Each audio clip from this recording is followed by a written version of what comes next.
Good afternoon. Good afternoon, ma'am. Good afternoon, ma'am.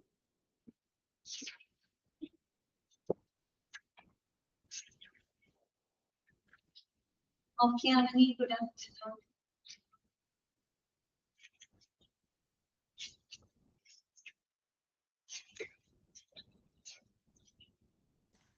തുടങ്ങാമോ? Start ചെയ്യാം. Okay Albi, good afternoon. തുടങ്ങാം അല്ലേ? ഉറക്കമൊക്കെ വരുന്നുണ്ടെങ്കിൽ മുഖമൊക്കെ കഴിഞ്ഞ് വന്നിരിക്കണം കേട്ടോ. പിന്നെ ഉറങ്ങി പോകുന്നില്ല. ഓക്കെ.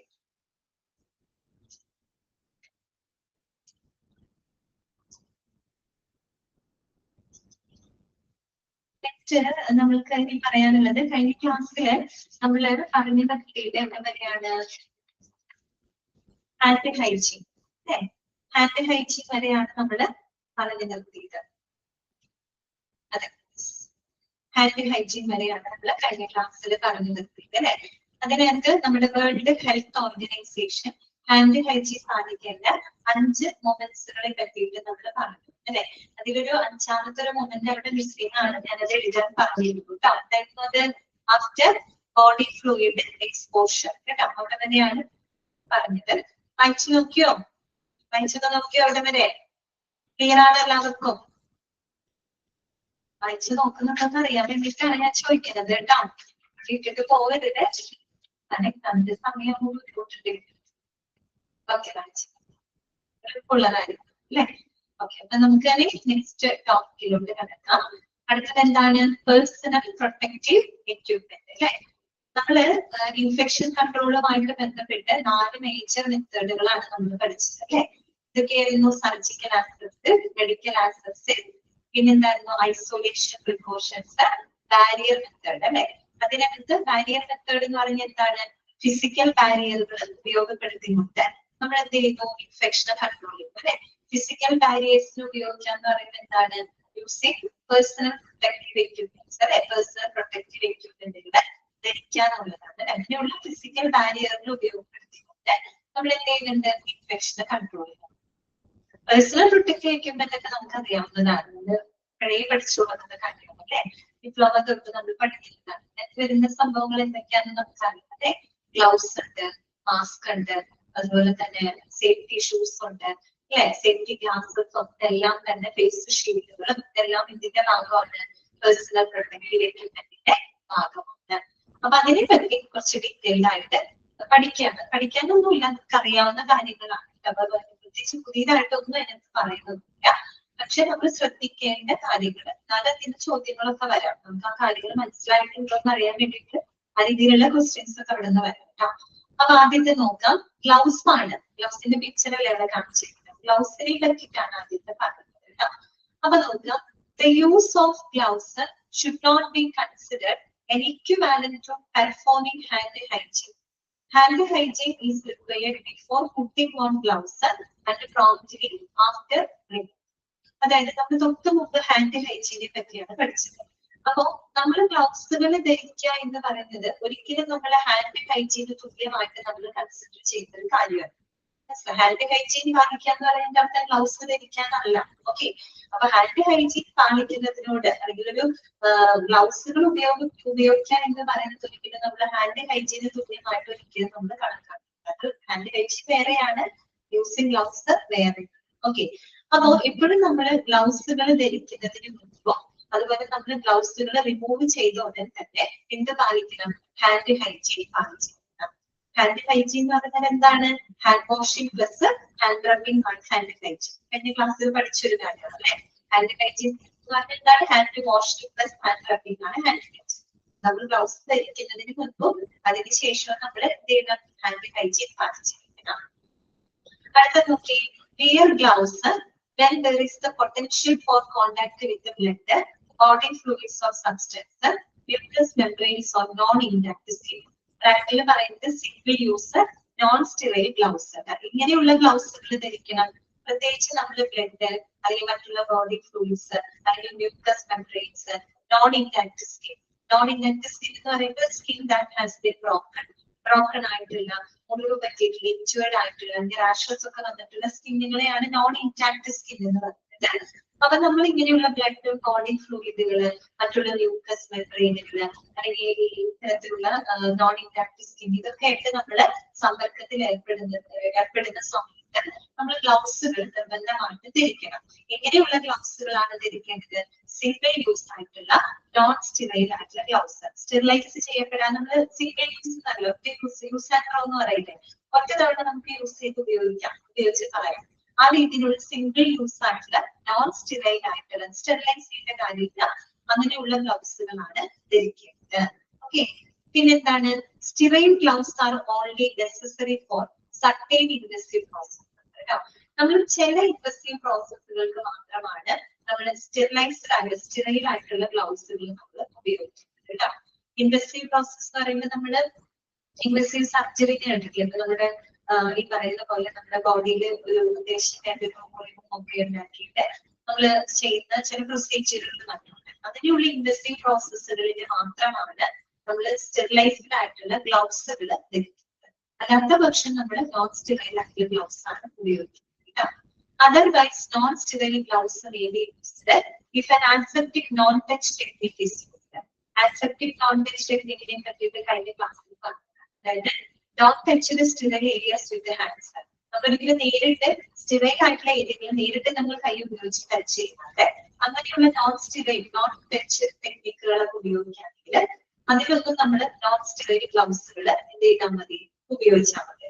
വേറൊന്നുമല്ല, സ്റ്റെറിലൈസ് ചെയ്യാത്ത ഗ്ലൗസുകൾ ധരിച്ചാൽ മതി. നമ്മളിപ്പോ ടച്ച് ഒന്നും വരാത്ത രീതിയിൽ നോൺ ടച്ച് ആക്കിയ കാര്യങ്ങളിൽ എന്തായാലും ടച്ച് വരുന്നില്ലല്ലോ. അപ്പൊ പിന്നെ നമുക്ക് എന്ത് ചെയ്യാം? നോൺ സ്റ്റെറൈൽ ഗ്ലൗസ് ഉപയോഗിച്ചാൽ നോർമൽ ഗ്ലൗസുകൾ ഉപയോഗിച്ച് ഉപയോഗിക്കാവുന്നതാണ് കേട്ടോ. ഓക്കെ, ഇതിന്റെ കാര്യമൊന്നുമല്ല, മനസ്സിലാക്കി വെക്കുക. പിന്നെന്താണ്? Change gloves between task and procedures of the same patient. നമ്മളിപ്പോ ഒരു പേഷ്യന്റിൽ തന്നെ ഒന്നിലധികം പ്രൊസീജിയറുകളും കാര്യങ്ങളൊക്കെ ചെയ്യുകയാണെങ്കിൽ നമ്മൾ ഇടയ്ക്കിടയ്ക്ക് എന്ത് ചെയ്യണം? ഗ്ലൗസ് നമ്മൾ ചേഞ്ച് ചെയ്തുകൊണ്ടിരിക്കണം. അല്ലാണ്ട് ആ ഒരു ഗ്ലൗസ് ഉപയോഗിച്ച് മുഴുവൻ ഉപയോഗിക്കാൻ നല്ല പറയുന്നത്. ഒരു പേഷ്യന്റിന് തന്നെ ഒന്നിലധികം പ്രൊസീജിയറുകളും കാര്യങ്ങളൊക്കെ ചെയ്യുമ്പോൾ നമുക്ക് എന്ത് ചെയ്യേണ്ടി വരും? ഗ്ലൗസുകൾ ചിലപ്പോ ചേഞ്ച് ചെയ്യുന്നതായിട്ട് വന്നേക്കാം. അതുപോലെ gloves should be removed immediately after A procedure and hand hygiene performed so as to avoid polluting the environment.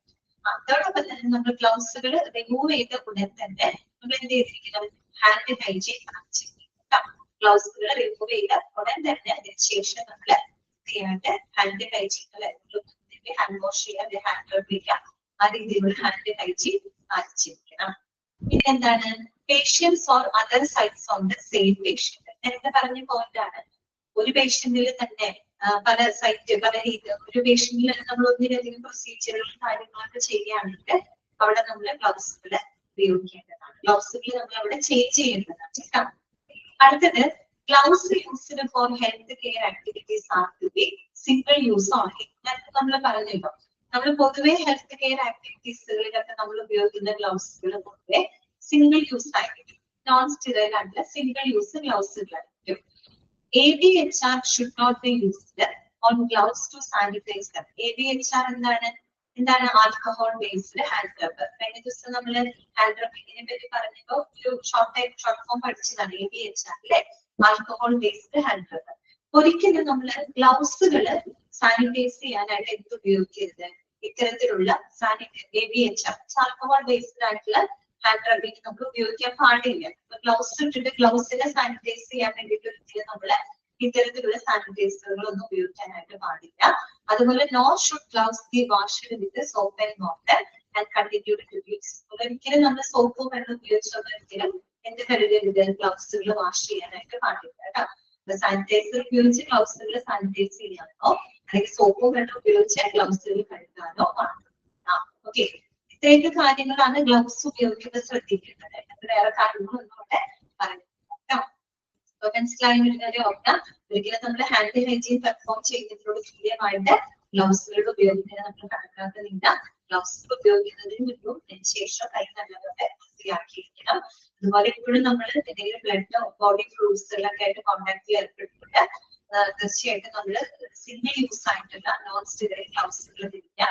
വളരെ അപൂർവമായിട്ട് ചില ഇൻഡസ്ട്രിയൽ പ്രൊസീജിയറുകൾക്ക് മാത്രമാണ് നമ്മൾ സ്റ്റെറിലൈസ്ഡ് ആയിട്ടുള്ള ഗ്ലൗസുകൾ ഉപയോഗിക്കുന്നത് കേട്ടോ.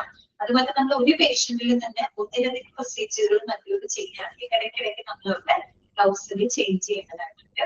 ഒരിക്കലും നമ്മൾ സാനിറ്റൈസർ ഉപയോഗിച്ച് ഗ്ലൗസ് സാനിറ്റൈസ് ചെയ്യാനോ സോപ്പും വെള്ളം ഉപയോഗിച്ച് ഗ്ലൗസുകൾ വാഷ് ചെയ്യാനോ പാടില്ല. ഓക്കെ, ക്ലിയർ ആണല്ലോ? ഓക്കെ അല്ലേ? ഓക്കെ അല്ലേ? അടുത്ത പേഴ്സണൽ പ്രൊട്ടക്റ്റീവ് എക്യുപ്മെന്റിൽ വരുന്ന ആളാരാണ്? ഗൗൺസ് ആൻഡ് ആപ്രൺസ് അല്ലെ. ഗൗണുകളും അതുപോലെ തന്നെ ആപ്രൺസുകൾ ധരിക്കാവുന്നതാണ് അല്ലെ. അപ്പൊ അവിടെ ശ്രദ്ധിക്കേണ്ട കാര്യം നോക്കിയേ. Wear an apron or a gown to protect the skin and inhibit soiling of clothing during procedures and patient care activities that are likely to generate splattering of sprays of blood, body fluids, secretions or excretions, or causes soiling of clothing. അതായത് നമ്മളെപ്പോഴും നമ്മൾ എന്തിനെ gown അതുപോലെ ആക്രമണത്തെ ധരിക്കുന്നത് എന്തിനു വേണ്ടിയിട്ടാണ്? പ്രത്യേകിച്ച് ഇപ്പൊ നമ്മൾ ഇങ്ങനെയുള്ള ബ്ലഡ്, മറ്റുള്ള ബോഡി ഫ്ലൂയിഡ്സ്, സെക്രീഷൻസ്, എക്സ്ക്രീഷൻസ് ഇതൊക്കെ നമ്മൾ കൈകാര്യം ചെയ്യുന്ന സമയത്ത് നമ്മുടെ വസ്ത്രത്തിലേക്ക് അത് ചിലപ്പോൾ സ്പ്ലാറ്റർ ചെയ്യപ്പെടും അല്ലെ, സ്പ്ലാഷ് ചെയ്യപ്പെടാം, ചിലപ്പോൾ തെറിക്കാം. അങ്ങനെ നമ്മൾ ഈ പറയുന്ന ക്ലോത്തിങ് കണ്ടാമിനേറ്റഡ് ആവാം. അതുവഴി പല രീതിയിൽ സ്പ്രെഡിങ് നടക്കാം അല്ലെ. അപ്പൊ അതൊക്കെ അവോയ്ഡ് ചെയ്യാൻ വേണ്ടിയിട്ടാണ് നമ്മുടെ ക്ലോത്തിങ്ങിനെ പ്രൊട്ടക്ട് ചെയ്യുക മാത്രമല്ല, ക്ലോത്തിങ്ങിനെ പ്രൊട്ടക്ട് ചെയ്യാന്ന് പറയുമ്പോൾ ക്ലോത്തിങ് ആയിട്ടെങ്കിലും കണ്ടാമിനേറ്റഡ് ആവും. അങ്ങനെ അത് സ്പ്രെഡ് ഓഫ് പാത്തോജൻസിന്റെ സ്പ്രെഡിങ്ങിന് കാരണം. അപ്പൊ അത് അവോയ്ഡ് ചെയ്യാൻ വേണ്ടിയിട്ടാണ് നമ്മൾ ഈ പറയുന്ന ആൻഡ്രൈഡ്സ് അല്ലെങ്കിൽ ഗൗണുകളും മറ്റുമൊക്കെ ധരിക്കുന്നത് അല്ലെ. ഓക്കെ, പിന്നെ ഇങ്ങനെയുള്ള ഗൗൺ അല്ലെങ്കിൽ ഇങ്ങനെയുള്ള ആൻഡ്രൈഡ്സുകളാണ് നമ്മൾ ധരിക്കേണ്ടത് കേട്ടോ. അതിനെ പറ്റിയാണ് പറയുന്നത്. സെലക്ട് എ ഗൗൺ ഓർ ആൻഡ്രൈഡ് that is long or short sleeves that is appropriate for the activity and the amount of fluid likely to be consumed. അതായത് നമ്മൾ എങ്ങനെയുള്ള ഗൗൺ ധരിക്കണം, എങ്ങനെയുള്ള ആപ്രൺ ധരിച്ചാൽ ലോങ് സ്ലീവ് ആയിട്ടുള്ള ഫുൾ കൈ ആയിട്ടുള്ള ഗൗൺസ് ഉണ്ടായിരിക്കും. ടീച്ചറിലൊക്കെ കാണുന്നത് ലോങ് സ്ലീവ്ഡ് ആയിട്ടുള്ള ഗൗൺസ് ആണ് കേട്ടോ. ലോങ് സ്ലീവ്ഡ് ആയിട്ടുള്ളതോ അല്ലെങ്കിൽ ചിലപ്പോൾ ഹാഫ് സ്ലീവ്ഡ് ആയിട്ടുള്ള ഗൗണുകൾ ആപ്രൺസ് നമുക്ക് ധരിക്കാം. അത് നമ്മൾ ചെയ്യുന്ന ഹെൽത്ത് കെയർ ആക്ടിവിറ്റി എന്താണ്, അല്ലെങ്കിൽ എത്രത്തോളം ബോഡി ഫ്ലൂയിഡ്സുമായിട്ട് നമ്മൾ കൈകാര്യം ചെയ്യുന്നുണ്ട്, അതിനെയൊക്കെ ഡിപ്പെൻഡ് ചെയ്തിട്ടാണ് നമുക്ക് ലോങ് സ്ലീവോ അല്ലെങ്കിൽ ഷോർട്ട് സ്ലീവ് ഗൗണുകളൊക്കെ ധരിക്കാവുന്നതാണ് കേട്ടോ. രണ്ട് കാര്യങ്ങളെ ആശ്രയിച്ചിട്ടാണ് നമ്മൾ തീരുമാനിക്കുന്നത്. ഒന്ന്, നമ്മൾ ചെയ്യുന്ന ഹെൽത്ത് കെയർ ആക്ടിവിറ്റിക്ക് ഏറ്റവും അനുയോജ്യമായിട്ടുള്ള രീതികളാണ്. പിന്നെ നമ്മൾ കൈകാര്യം ചെയ്യുന്ന ആ ഒരു ബോഡി ഫ്ലൂയിഡ്സ് അതിന്റെ ഒരു എമൗണ്ട് എത്രത്തോളം അതിലേക്ക് അടിസ്ഥാനപ്പെടുത്തിക്കൊണ്ടാണ് നമ്മൾ അത്തരത്തിൽ സെലക്ട് ചെയ്യുന്നത് കേട്ടോ. ഇനി ഇവര് പറയുന്നത്, if an apron is used, staff should ensure they are bare below the elbows. Bare below the elbows. Apron നമ്മൾ ഉപയോഗിക്കുകയാണെങ്കിൽ തന്നെ സ്റ്റാഫുകൾ എന്തുറപ്പുവരുത്തണം? They are bare below the elbows. Bare below the elbows എന്ന് പറഞ്ഞ ഒരു ഫ്രേസ് ആണ്. That means ഇവിടെ ഉദ്ദേശിക്കുന്ന കാര്യത്തിലേ ഉള്ളൂ. നമ്മൾ എന്ത് ചെയ്യണം? റോൾ ചെയ്യാം. Roll the sleeves of clothes കേട്ടോ. Above the elbow. അതായത് നമ്മള് ഫുൾ സ്ലീവ് ആയിട്ടുള്ള ഡ്രസ് ഇട്ടിട്ടുണ്ടെന്ന് വിചാരിക്കാം. അങ്ങനെ ഒരു ഡ്രസ് ഇട്ടിട്ട് നമ്മളൊരു ആപ്രൺ ധരിക്കുകയാണ് അല്ലെങ്കിൽ നമ്മളൊരു ഗൗൺ ധരിക്കുകയാണെന്ന് വിചാരിക്കാം. അപ്പൊ എപ്പോഴും നമ്മൾ ധരിക്കുമ്പോൾ നമ്മുടെ ആ ഫുൾ സ്ലീവ് ആയിട്ടുള്ള ഡ്രസ് ആണെങ്കിൽ ആ ഡ്രസ് നമ്മൾ റോൾ ചെയ്ത് നമ്മുടെ മുകളിലേക്ക് ഇത് മടക്കി വെക്കണം. അതായത് എയർ ബിലോ ദ എൽബോസ് എന്ന് പറയുമ്പോൾ ഒന്നും തന്നെ ഉണ്ടാവാൻ പാടില്ല. ബിലോ ദ എൽബോ നമ്മുടെ കൈമുട്ടിന് താഴെയായിട്ട് എല്ലാതും നമ്മൾ റിമൂവ് ചെയ്യണം. ഇപ്പൊ ക്ലോത്തിങ് ആയിക്കോട്ടെ, എന്തെങ്കിലും ജ്വല്ലറിയോ അല്ലെങ്കിൽ എന്തെങ്കിലും വാച്ചോ അങ്ങനെയുള്ള ഐറ്റംസ് ഒക്കെ ഉണ്ടെങ്കിൽ നമ്മൾ റിമൂവ് ചെയ്തിരിക്കണം, അതെടുത്ത് മാറ്റിയിരിക്കണം. അതാണ് ഡയർ ബിലോ ദ എൽബോസ് എന്ന് പറയുന്നത്. ഇതിന് വേണ്ടിയിട്ടാണ് ചെയ്യുന്നത്. ഒന്ന്, നമ്മുടെ ക്ലോത്തിങ്ങിന് കണ്ടാമിനേഷൻ ഒന്നും ആവാതിരിക്കാൻ, അതുപോലെ തന്നെ പാത്തോജൻസിന്റെ സ്പ്രെഡിങ് അവോയ്ഡ് ചെയ്യാനും റിസ്ക് കുറയ്ക്കാനും മറ്റുമൊക്കെ ആയിട്ട് നമ്മൾ എന്ത് ചെയ്യണം? നമ്മുടെ എൽബോസ് അതായത് കൈമുട്ടിനെ കീഴ്പോട്ട് അങ്ങനെ നമ്മൾ എല്ലാം ഫ്രീ ആക്കി ഇടണം. അപ്പൊ ഡ്രസ് അങ്ങനത്തെ ഫുൾ സ്ലീവ് ഡ്രസ് ഒക്കെ ആണെങ്കിൽ നമ്മളത് മടക്കി നമ്മുടെ കൈമുട്ടിന് മുകളിലായിട്ട് മടക്കി വെക്കണം. ഇവരെ വാച്ചോ ജ്വല്ലറിയോ അങ്ങനെ എന്തെങ്കിലുമൊക്കെ നമ്മുടെ കയ്യിലുണ്ടെങ്കിൽ അതൊക്കെ നമ്മൾ റിമൂവ് ചെയ്യണം കേട്ടോ. അതൊക്കെ എടുത്ത് മാറ്റണം. കാര്യം ഇതുപോലെ തന്നെ നമുക്ക് വേറെ റിസ്ക് കുറയ്ക്കാൻ വേണ്ടിയിട്ടാണ്. അല്ലെങ്കിൽ നമ്മുടെ വസ്ത്രത്തിലായി കഴിഞ്ഞാൽ അവിടെ സ്പ്രെഡ് ചെയ്യാനുള്ള ചാൻസ് കൂടുതലാണ്. അത്തരം സാഹചര്യങ്ങളെ ഒഴിവാക്കാൻ വേണ്ടിയിട്ടാണ്. അതാണ് അവിടെ പറയുന്നത് കേട്ടോ. If an apron is used, staff should ensure they are bare below the elbows കേട്ടോ. Then അടുത്തത്, remove the used gown as immediately as possible and roll it up carefully and discard appropriately. അതുപോലെ നമ്മള് ഉടൻ തന്നെ നമ്മുടെ ആവശ്യം കഴിഞ്ഞാൽ നമ്മുടെ പർപ്പസ് കഴിഞ്ഞാല് ആ ഗൗൺ നമ്മൾ എത്രയും പെട്ടെന്ന് തന്നെ നമ്മൾ റിമൂവ് ചെയ്യണം. എന്നിട്ട് അത് വളരെ ശ്രദ്ധയോടുകൂടി ചുരുട്ടി വളരെ ഉചിതമായിട്ട് നമ്മൾ അതിനെ ഡിസ്കാർഡ് ചെയ്യണം, ഒഴിവാക്കണം. തോന്നിയ രീതിയിൽ അല്ലാട്ടോ, തോന്നിയ രീതിയിൽ വലിച്ചെറിയല്ല ചെയ്യുന്നത്. അതിന് അതിൻ്റെതായ പ്രൊസീജിയർ ഉണ്ട്. വളരെ ശ്രദ്ധയോടെ അത് റോൾ ചെയ്ത് ചുരുട്ടി വൃത്തിയായിട്ട് ചുരുട്ടി അത് വളരെ അപ്രോപ്രിയേറ്റ് ആയിട്ട് അതിനെ ഒഴിവാക്കാൻ. ഇതെന്താണ്? Confirm hand hygiene promptly after removal. നേരത്തെ പറഞ്ഞ അതേ കാര്യം തന്നെയാണ്. ഗ്ലൗസ് ആണെങ്കിലും ഗൗൺ ആണെങ്കിലും ആപ്രൺ ആണെങ്കിലും നമ്മൾ റിമൂവ് ചെയ്ത ഉടനെ തന്നെ ഹാൻഡ് ഹൈജീൻ പാലിച്ചിരിക്കണം. ഓക്കെ, ക്ലിയർ ആണല്ലോ?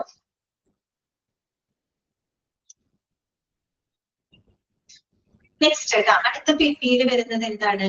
Mask, eye protection and face shield ആണ് കേട്ടോ. Mask, eye protection and face shield. Okay, അപ്പൊ നോക്കാം.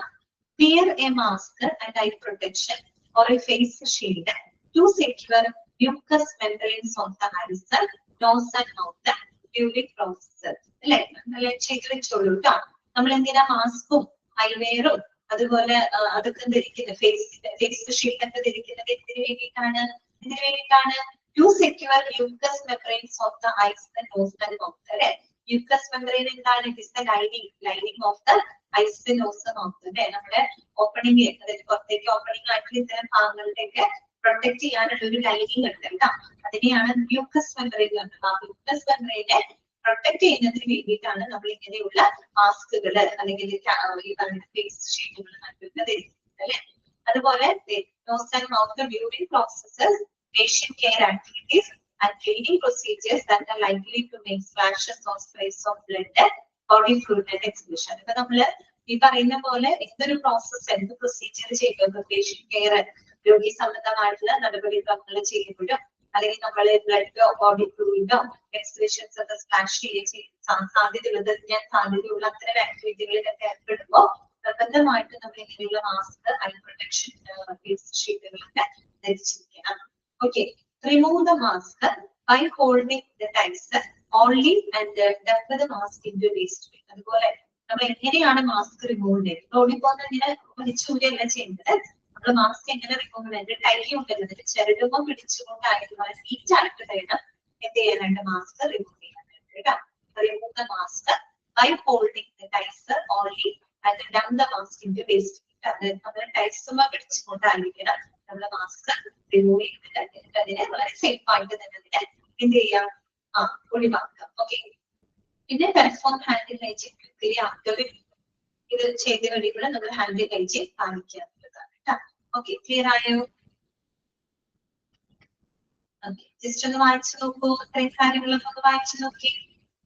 പേഴ്സണൽ പ്രൊട്ടക്റ്റീവ് എക്യുപ്മെന്റ്സ് അതോടുകൂടി കഴിയാണ് കേട്ടോ. എന്തൊന്ന് വായിക്കി കേട്ടോ, വായിക്കാം.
ഓക്കെ, വായിച്ചു നോക്കിയല്ലോ.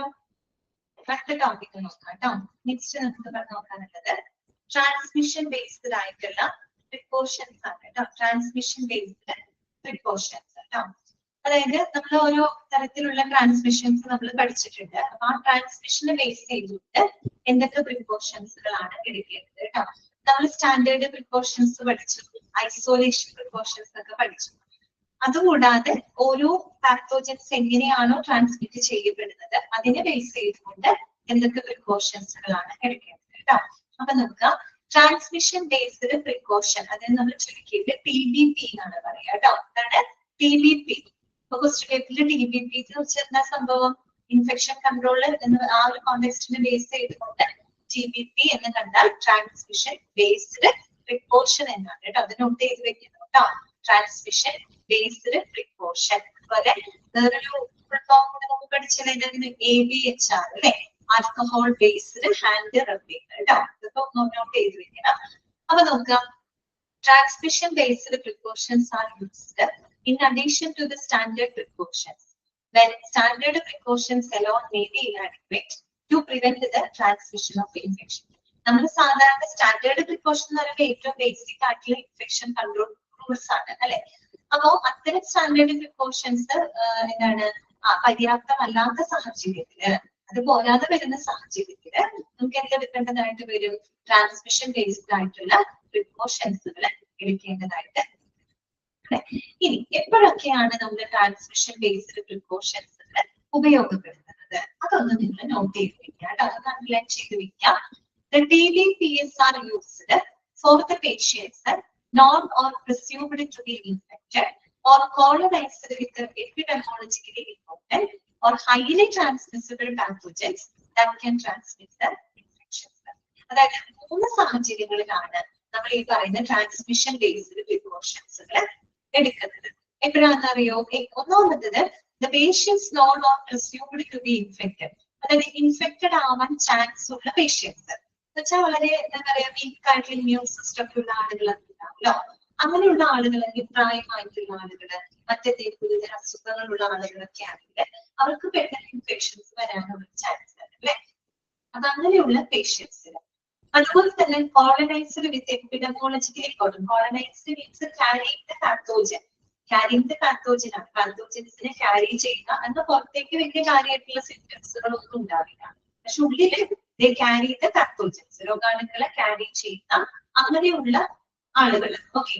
പക്ഷെ എന്താണ്, പ്രത്യേകിച്ച് ഒരു വിസിബിൾ ആയിട്ടുള്ള സിംറ്റംസുകളോ ഒന്നും ചിലപ്പോൾ പുറത്തേക്ക് ഉണ്ടാവുന്നില്ല. പക്ഷെ ക്യാരി ചെയ്യുന്ന, അതായത് കോളനൈസ്ഡ് എന്ന് പറഞ്ഞാൽ അതാണ് ഉദ്ദേശിക്കുന്നത്. ക്യാരി ചെയ്ത പാത്തോജൻസ്, മൈക്രോ ഓർഗാനിസംസിനെ ക്യാരി ചെയ്യുന്ന, എന്നാൽ പിന്നീട് ചിലപ്പോൾ ഒരു സഡൻ ഔട്ട്ബ്രേക്ക് ഉണ്ടാവാൻ ചാൻസ് ഉള്ള അത്തരം ആളുകള്.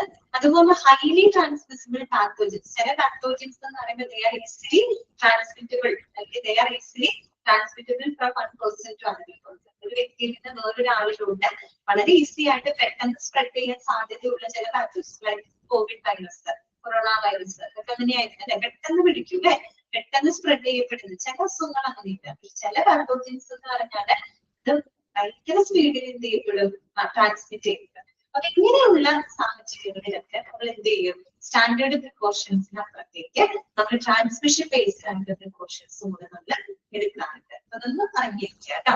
എപ്പോഴൊക്കെയാണോ ഇൻഫെക്റ്റഡ് ആവാൻ ചാൻസ് ഉള്ള പേഷ്യൻസ്, അതുപോലെ ചില patients they carry the pathogens but they have no severe symptoms. അതുപോലെ തന്നെ pathogen highly transmissible from one person to another person. അങ്ങനെയുള്ള കേസിലൊക്കെ നമ്മൾ സ്റ്റാൻഡേർഡ് പ്രിക്കോഷൻസിനേക്കാൾ അതെടുക്കും. അതിനോടൊപ്പം തന്നെ അഡീഷണൽ ആയിട്ട് നമ്മൾ ട്രാൻസ്മിഷൻ ബേസ്ഡ് പ്രിക്കോഷൻസും എടുക്കും. ഓക്കെ. അപ്പൊ നോക്കാം, അതിന് പഠിക്കാൻ പറയുന്നത് ഇമ്പോർട്ടന്റ് ആണ്. നോട്ട് ചെയ്തിരിക്കണം. The types of TBPs are applied. TBPs transmission based precaution that are applied are based upon the mode of transmission of the pathogen. അതൊരു പോയിന്റ് ആണ്. അത് അണ്ടർലൈൻ ചെയ്തിരിക്കുക. നമ്മള് എങ്ങനെയുള്ള TBP ഉപയോഗിക്കണം എന്ന് തീരുമാനിക്കുന്നത് എന്തിനെ ബേസ് ചെയ്തിട്ടാണ്? Mode of transmission of the pathogen. ആ പാത്തോജൻ എങ്ങനെ ട്രാൻസ്മിറ്റ് ചെയ്യുന്നത്, ഏത് മോഡ് ഓഫ് ട്രാൻസ്മിഷനാണ് അതിന്റെ സ്പ്രെഡിങ് നടക്കുന്നത്, അതിനെ ബേസ് ചെയ്തിട്ടാണ് നമ്മൾ TBPs ഉപയോഗപ്പെടുത്തുന്നത് കേട്ടോ. അപ്പൊ നോക്കുക, for diseases that have multiple routes of transmission, more than one TBP category is subject. Ensuring are the routes of transmission. ഇപ്പൊ നമ്മള് ഒന്നിൽ കൂടുതൽ ഒന്നിലധികം റൂട്ടുകളിലൂടെ ട്രാൻസ്മിറ്റ് ചെയ്യപ്പെടാൻ സാധ്യതയുള്ള പാത്തോജൻസ് ആണ്. അപ്പൊ നമ്മൾ ഒന്നിലധികം TBPS ഉപയോഗിക്കേണ്ടതായിട്ട് വരും. ഒന്നിലധികം കാറ്റഗറി ഉപയോഗിച്ചാൽ പാത്തോജൻസ് അങ്ങനെയാണ്. കോണ്ടാക്റ്റിലൂടെ ട്രാൻസ്മിറ്റ് ചെയ്യപ്പെടും, എയർബോണിലൂടെ ട്രാൻസ്മിറ്റ് ചെയ്യപ്പെടും, ഡ്രോപ്ലെറ്റിലൂടെ ട്രാൻസ്മിറ്റ് ചെയ്യപ്പെടും. അങ്ങനെ ഒന്നിലധികം റൂട്ടുകളിലൂടെ ട്രാൻസ്മിറ്റ് ചെയ്യപ്പെടുന്ന പാത്തോജൻസുകളാണെങ്കിൽ നമ്മൾ എന്ത് ചെയ്യും? ഒന്നിൽ കൂടുതൽ ട്രാൻസ്മിഷൻ ബേസ്ഡ് പ്രിക്കോഷൻസ് ഒക്കെ ഉപയോഗിക്കേണ്ടതായിട്ട് വരും. ഇനി പറയുന്ന കാര്യം ഇമ്പോർട്ടന്റ് ആണ്, നോട്ട് ചെയ്ത് വെക്കാം കേട്ടോ. നോക്കാം, അതിന്റെ ഒന്ന് എക്സാമ്പിൾ ഒക്കെ കൊടുത്തിട്ടുണ്ട്. First one, contact transmission. Direct or indirect അറിയാലോ. കോണ്ടാക്ട് ട്രാൻസ്മിഷൻ നമ്മൾ രണ്ടെണ്ണം പഠിച്ചിട്ടുണ്ട്, ഡയറക്റ്റ് ഉണ്ട്, ഇൻഡയറക്റ്റ്. അപ്പൊ കോണ്ടാക്ട് ട്രാൻസ്മിഷനിലൂടെ വരുന്ന അസുഖങ്ങൾക്ക് എക്സാമ്പിൾ അവിടെ കൊടുത്തത്. അങ്ങനെയാണ് ക്വസ്റ്റ്യൻ വരുന്നത് കേട്ടോ. അതായത് ഒരു കോണ്ടാക്ട് ട്രാൻസ്മിഷനിലൂടെ സ്പ്രെഡ് ചെയ്യപ്പെടുന്ന ഇൻഫെക്ഷൻസിന് എക്സാമ്പിൾ ചോദിക്കാം. ഏതൊക്കെയാണ്? Example viral gastroenteritis. Viral gastroenteritis എന്ന് പറയുന്നത് നമ്മൾ ഡയേറിയ ഒക്കെയാണ് ഉദ്ദേശിക്കുന്നത്. വയറിളക്കം ഒക്കെ വരില്ലേ, വൊമിറ്റിംഗ്, ഡയേറിയ, അതാണ് വൈറൽ ഗാസ്ട്രോഎൻട്രൈറ്റിസ്. പിന്നെ അടുത്തതാണ് ക്ലോസ്ട്രീഡിയം ഡിഫിസിലെ. അതാണ് ക്ലോസ്ട്രീഡിയം ഡിഫിസിലെ എന്ന് പറയുന്നത് ഒരു ബാക്ടീരിയൽ ഇൻഫെക്ഷൻ ആണ് കേട്ടോ. That can cause the diarrhoea. ഡയേറിയക്ക് കാരണമാകുന്ന ഒരു ബാക്ടീരിയൽ ഇൻഫെക്ഷൻ ആണ് ക്ലോസ്ട്രീഡിയം ഡിഫിസിലെ എന്ന് പറയുന്നത് കേട്ടോ. ഓക്കെ, എഴുതി വെച്ചോണോ കേട്ടോ. എന്നാലും ചോദിക്കില്ല, നിങ്ങളോട് എങ്ങനെ ചോദിക്കാം? ട്രാൻസ്മിഷൻ എക്സാമ്പിൾ അസുഖങ്ങൾ തന്നിട്ട് ഇത് ഏത് മോഡ് ഓഫ് ട്രാൻസ്മിഷൻ ആണ് ചോദിച്ചാൽ അറിയണം കേട്ടോ. അപ്പൊ കോണ്ടാക്ട് ട്രാൻസ്മിഷൻ എന്തൊക്കെയാണ്? വൈറൽ ഗാസ്ട്രോഎൻട്രൈറ്റിസ്, പിന്നെ ഈ പറഞ്ഞ ക്ലോസ്ട്രീഡിയം ഡിഫിസിലെ, അതൊരു ബാക്ടീരിയൽ ഇൻഫെക്ഷൻ ആണ്. That can cause the diarrhoea. ഡയേറിയക്ക് കാരണമാകുന്ന ബാക്ടീരിയൽ ഇൻഫെക്ഷൻ ആണ്. അടുത്തതാണ് MRSA. MRSA ഒന്ന് നോട്ട് ചെയ്ത് വെക്കുക കേട്ടോ. MRSA ഫുൾ ഫോം ഇതാണ്, മെത്തിസിലിൻ എഴുതിയിട്ടുള്ളൂ കേട്ടോ. Methicillin METHICILLIN.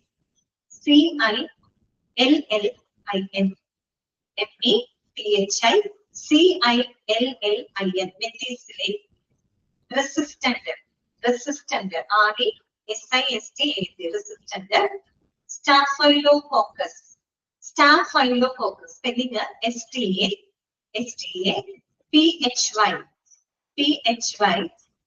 LO സ്റ്റാഫൈലോ STAPHYLO Staphylococcus COCCUS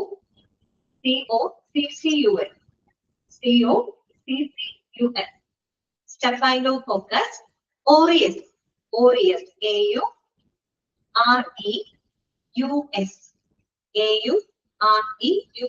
ഓറിയസ്. കിട്ടിയോ? ഇതാണ് MRSA ഫുൾ ഫോം. അതാണ് മെത്തിസിലിൻ റെസിസ്റ്റന്റ് സ്റ്റാഫൈലോകോക്കസ് ഓറിയസ് എന്നാണ് കേട്ടോ. എന്താണ് സംഭവം അറിയോ? അതായത് പലതരം ആന്റിബയോട്ടിക്സുകളെ പ്രതിരോധിക്കുന്ന ഒരു തരം ബാക്ടീരിയൽ ഇൻഫെക്ഷൻ ആണ് കേട്ടോ. അത് സ്കിൻ ഇൻഫെക്ഷന് കാരണമാകും. ന്യൂമോണിയ പോലെയുള്ള മറ്റു ഗുരുതര ആരോഗ്യ പ്രശ്നങ്ങൾക്കൊക്കെ കാരണമാകുന്ന ഒരു ബാക്ടീരിയൽ ഇൻഫെക്ഷൻ ആണ് കേട്ടോ. പ്രത്യേകിച്ച് ആന്റിബയോട്ടിക്കുകൾ, പലതരത്തിലുള്ള ആന്റിബയോട്ടിക്കുകൾ റെസിസ്റ്റ് ചെയ്യാനായിട്ട് ശ്രീലക്ഷ്മി ഞാൻ ടൈപ്പ് ചെയ്തിട്ടില്ല. സ്പെല്ലിംഗ് പറഞ്ഞല്ലോ, കിട്ടിയില്ലേ നിങ്ങൾക്ക് സ്പെല്ലിംഗ്? മെത്തിസിലിൻ അങ്ങനെ ടൈപ്പ് ചെയ്തിടുമ്പോൾ ഒന്നാമത് ടൈം കൺസ്യൂമിംഗ് ആണ്. രണ്ടാമത്തത് നിങ്ങൾക്ക് മാത്രമേ കാണൂ, റെക്കോർഡിംഗ് ക്ലാസ്സിലുള്ള അതൊക്കെ അത് കിട്ടില്ല. ഓക്കെ, അപ്പൊ ഞാൻ നിങ്ങളോട് പറയാം. METHICILLIN methicillin resistant resistant staphylo STAPHYLOCOCCUS കേട്ടോ. Staphylococcus aureus AUREUS aureus. അപ്പോ പലതരം ആന്റിബയോട്ടിക്കുകളെ പ്രതിരോധിക്കാൻ കഴിയുന്ന ഒരു തരം ബാക്ടീരിയൽ ഇൻഫെക്ഷൻ ആണ്. അത് സ്കിൻ ഇൻഫെക്ഷന് കാരണമാകും. അതുപോലെ ന്യൂമോണിയ പോലെയുള്ള ആരോഗ്യ പ്രശ്നങ്ങൾക്ക് കാരണമാകുന്നതാണ് കേട്ടോ. അടുത്തതാണ് സ്കാബിസ്. സ്കാബിസ് എന്ന് പറഞ്ഞു കഴിഞ്ഞാൽ അത് ഒരു സാർക്കോപ്റ്റസ് സ്കാബി എന്ന് പറയുന്ന ഒരു മൈറ്റ് ആണ്. മൈറ്റ് എന്ന് പറയുന്നത് ചെല്ല് എന്നൊക്കെ പറയില്ലേ, ചെല്ല്. സാർക്കോപ്റ്റസ് സ്കാബി എന്നൊരു മൈറ്റ് മൂലം ഉണ്ടാകുന്ന പാരസൈറ്റിക് ഇൻഫെക്ഷൻ ആണ് കേട്ടോ. പാരസൈറ്റിക് ആയിട്ടുള്ള ഇൻഫെക്ഷൻ ആണ്. അത് നമ്മുടെ സ്കിന്നില് കഠിനമായിട്ടുള്ള ചൊറിച്ചില്, ചുണങ്ങ്, അതുപോലെ തന്നെ നമ്മുടെ സ്കിന്നിലെ പൊടികൾ, അതൊക്കെ ഉണ്ടാക്കുന്ന ഒരു ഇൻഫെക്ഷൻ ആണ്. അതൊരു പാരസൈറ്റിക് ഇൻഫെക്ഷൻ ആണ് കേട്ടോ സ്കാബിസ് എന്ന് പറയുന്നത്. അതെന്താണെന്ന് നിങ്ങളോട് ചോദിക്കില്ല, നിങ്ങളോട് ചോദിക്കാം കോണ്ടാക്ട് ട്രാൻസ്മിഷനിലൂടെ വരുന്ന ഇൻഫെക്ഷൻസിന്റെ എക്സാമ്പിൾ ഏതൊക്കെയാണെന്ന് വെച്ചാൽ ഇത് നിങ്ങൾ ഓർക്കണം. ടെക്സ്റ്റിലുള്ള നിങ്ങൾ നിർബന്ധമായിട്ട് പഠിക്കണം. വൈറൽ ഗ്യാസ്ട്രോഎൻട്രൈറ്റിസ്, ക്ലോസ്ട്രീഡിയം ഡിഫീസിലെ MRSA, സ്കാബീസ്, ഈ പറയുന്ന ഇൻഫെക്ഷൻസ് എല്ലാം തന്നെ കോണ്ടാക്ട് ട്രാൻസ്മിഷനിലൂടെ വരുന്നതാണ് കേട്ടോ. ഓക്കെ, അടുത്തതാണ് എയർബോൺ ട്രാൻസ്മിഷൻ. എയർബോൺ ട്രാൻസ്മിഷനിലൂടെ വരുന്ന അസുഖങ്ങൾക്ക് എക്സാമ്പിൾ നോക്കിയേ. പൾമണറി ട്യൂബർക്ലോസിസ്, TB ഉണ്ടല്ലോ. TB പൾമണറി എന്ന് പറയുന്നത് ശ്വാസകോശത്തിനെയാണ് ബാധിക്കുന്നത് കേട്ടോ. പൾമണറി ട്യൂബർക്ലോസിസ്, അതുപോലെ ചിക്കൻ പോക്സ്, മീസൽസ്, 5ാം വരി മീസൽസ്. അപ്പൊ ഇതൊക്കെയാണ് pulmonary tuberculosis, chicken pox and measles. ഇതാണ് എയർബോൺ ട്രാൻസ്മിഷനിലൂടെ വരുന്ന ഇൻഫെക്ഷൻ ആണ്. അടുത്തത് ഡ്രോപ്ലെറ്റ് ട്രാൻസ്മിഷനിലൂടെ വരുന്ന ഇൻഫെക്ഷൻസിന് എക്സാമ്പിൾ ആണ് ഒന്ന് ഇൻഫ്ലുവൻസ. പിന്നെ pertussis, that means whooping cough, villain ചുമ കേട്ടിട്ടില്ലേ, അത് പെർട്ടൂസിസ് കേട്ടോ. പിന്നെ റൂബെല്ല കേട്ടോ. ഇത്രയും എന്താണ് ഡ്രോപ്ലെറ്റ് ട്രാൻസ്മിഷനിലൂടെ വരുന്നതാണ്. അതായത് നമ്മൾ സംസാരിക്കുമ്പോഴോ തുമ്മുമ്പോഴോ ചുമയ്ക്കുമ്പോഴൊക്കെ വരുന്ന ഡ്രോപ്ലെറ്റ്സ് ഉണ്ടല്ലോ, അതിലൂടെ വരുന്ന അസുഖങ്ങൾക്ക് എക്സാമ്പിൾ ആണ് ഇൻഫ്ലുവൻസ, പെർട്ടൂസിസ്, റൂബെല്ല. ഇത് നിർബന്ധമായിട്ടും പഠിച്ചു വെക്കണം, ഇമ്പോർട്ടന്റ് ആണ് കേട്ടോ. ഓക്കെ, പഠിച്ചു വെക്കില്ലേ? ചോദ്യം വരാൻ ചാൻസ് ഉള്ള ഒരു ഏരിയ ആണ് കേട്ടോ. ഓക്കെ, ബാക്കിയുള്ളത് അത്ര അല്ല, ഡയറക്റ്റ് ആയിട്ട് ക്വസ്റ്റ്യൻ ചോദിക്കും. അടുത്തതാണ് how do you control infection in hospital settings. ഒരു ഹോസ്പിറ്റൽ സെറ്റിംഗ്സിൽ നിങ്ങൾ എങ്ങനെയാണ് ഒരു ഇൻഫെക്ഷൻ കൺട്രോൾ ചെയ്യുന്നത്? കുറെയൊക്കെ നമ്മൾ ഡിപ്ലോമയിൽ പഠിച്ചു. ഒരുപാട് ഇൻഫെക്ഷൻ കൺട്രോൾ മെത്തേഡുകളൊക്കെ നമ്മൾ പഠിച്ചത്. സാനിറ്റേഷൻ, സ്റ്റെറിലൈസേഷൻ ഒക്കെ പറഞ്ഞ് നമ്മൾ പഠിച്ചിട്ടുണ്ട്. അങ്ങനെയുള്ള കാര്യങ്ങളാണ് ഇവിടെ പറയുന്നത് കേട്ടോ. നോക്കുക, health care associated infection, HCAI. Health care associated infection ഇതാണ് നോസോകോമിയൽ ഇൻഫെക്ഷൻ അല്ലെ. നോസോകോമിയൽ ഇൻഫെക്ഷൻ പറയുന്ന മറ്റു പേരുകളൊന്നും നമ്മൾ പഠിച്ചിട്ടില്ലേ? Hospital acquired infection, health care associated infection എന്നൊക്കെ നമ്മൾ പഠിച്ചിട്ടുണ്ട് അല്ലെ. Health care associated infection is one of the most common complications of health care management. That is, it is a major health threat as it leads to increased patient morbidity and mortality, length of hospital stay, and the cost associated with the hospital stay. അറിയാലോ, nosocomial infection എന്ന് പറഞ്ഞാൽ ശരിക്കും പറഞ്ഞാൽ ഒരു health care മാനേജ്മെന്റിലെ ഏറ്റവും പ്രധാനപ്പെട്ട, ഏറ്റവും challenging ആയിട്ടുള്ള ഒരു കാര്യമാണ് എന്ത്, ഹെൽത്ത് കെയർ അസോസിയേറ്റഡ് ഇൻഫെക്ഷൻ എന്ന് പറയുന്നത്. കാര്യം അത് വളരെയധികം ഗുരുതര ആരോഗ്യ ഭീഷണി ഉയർത്തുന്ന ഒരു അസുഖമാണ് അല്ലെ. അത് എന്തിനൊക്കെ നയിക്കും എന്നാണ് പറയുന്നത്? It leads to increased patient morbidity. Morbidity എന്ന് വെച്ചാൽ മരണ സാധ്യതയാണ് കേട്ടോ. മരണസാധ്യതയാണ് കേട്ടോ, പ്രോബബിലിറ്റി ആണ്. അതായത് പേഷ്യന്റിന്റെ രോഗസാധ്യത വർദ്ധിപ്പിക്കുന്നു, രോഗസാധ്യത, മോർട്ടാലിറ്റി, മരണനിരക്ക് വർദ്ധിപ്പിക്കുന്നു, ഹോസ്പിറ്റൽ വാസം വർദ്ധിപ്പിക്കുന്നു, ഹോസ്പിറ്റൽ സ്റ്റേ മൂലം ഉണ്ടാകുന്ന ചെലവുകൾ വർദ്ധിപ്പിക്കുന്നു. ഇതിനൊക്കെ നയിക്കുന്ന ഒരു കാര്യമാണ് എന്ത്, ഹെൽത്ത് കെയർ അസോസിയേറ്റഡ് ഇൻഫെക്ഷൻ എന്ന് പറയുന്നത്. ചെറിയൊരു കാര്യമല്ല, വളരെ ചാലഞ്ചിങ് ആയിട്ടുള്ള ഒരു കാര്യം കേട്ടോ. അപ്പോ strong infection mitigation and control is central to provide high quality health care for patients and a safer working environment for those that work in health care settings. അതുകൊണ്ട് തന്നെ നമ്മുടെ പേഷ്യൻസിന് നല്ല ക്വാളിറ്റി ഉള്ളൊരു പരിചരണവും അതുപോലെ അവർക്ക് വളരെ സുരക്ഷിതമായിട്ടുള്ള ഒരു വർക്ക് എൻവയോൺമെന്റ്, പേഷ്യൻസിന് മാത്രമല്ല ആ ഹോസ്പിറ്റലിൽ വർക്ക് ചെയ്യുന്ന സ്റ്റാഫുകൾക്കും പേഷ്യൻസിനും എല്ലാവർക്കും വളരെ സുരക്ഷിതമായിട്ടുള്ള ഒരു വർക്കിംഗ് എൻവയോൺമെന്റ് അത് പ്രൊവൈഡ് ചെയ്യുക എന്നുള്ളതിന്, പ്രൊവൈഡ് ചെയ്യുന്നതിന് വളരെ സ്ട്രോങ് ആയിട്ടുള്ള ഒരു ഇൻഫെക്ഷൻ കൺട്രോൾ അവിടെ ആവശ്യമാണ്. നല്ലൊരു ഇൻഫെക്ഷൻ കൺട്രോളിലൂടെ മാത്രമാണ് നമുക്കൊരു ഹൈ ക്വാളിറ്റി ഓഫ് സർവീസുകളും അതുപോലെ പേഷ്യന്റിന്റെയും അവിടെ വർക്ക് ചെയ്യുന്ന സ്റ്റാഫുകളുടെയൊക്കെ സുരക്ഷിതത്വം നമുക്ക് ഉറപ്പുവരുത്താനായിട്ട് സാധിക്കും അല്ലെ.